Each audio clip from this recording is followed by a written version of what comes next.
খুব সুন্দর লাগছে, খুব ভালো লাগছে আজকে এখানে এসে। ভুটকিদির বাড়িতে দেখুন কত গাছপালা লাগানো রয়েছে, ফুল গাছ, হ্যাঁ, জবা গাছ, খুবই সুন্দর। মানে মাটির বাড়ি, ভাবুন মাটির বাড়ি। আমি বাড়িটা আপনাদেরকে পরের ভিডিওতে দেখাবো, আমি ভিডিওটা বড় হয়ে যাবে তাই যতটা শর্ট করা যায়। দেখুন জবা গাছ, এগুলো বেগুনের চাষ হয়েছে, এই বেগুন হয়ে যাবে বললো 10-15 দিনের মধ্যেই বেগুন হয়ে যাবে। এরপরে আমি আর আর্য, ভুটকিদির ছেলে আর্য, আমরা দুজন চলে গেলাম পুকুর পাড়ে, পেছনে মন্দিরও আছে। পুকুর পাড়ে গিয়ে হাঁস দেখলাম, হাঁসগুলোকে একটু আর্য তাড়ালো। এরপরে আমার দেখা হয়ে গেল সেই 80 বছরের বুড়ি, গানটা মনে আছে?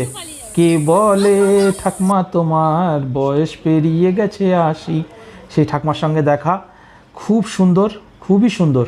বৃষ্টি হয়েছে হালকা হালকা, তো একটু ওয়েদারটা ঠান্ডা আছে, ভালো লাগছে। মানে সকালের দিকে যেরকম গরম ছিল তার থেকে অনেকটা টেম্পারেচার নেমে এসছে।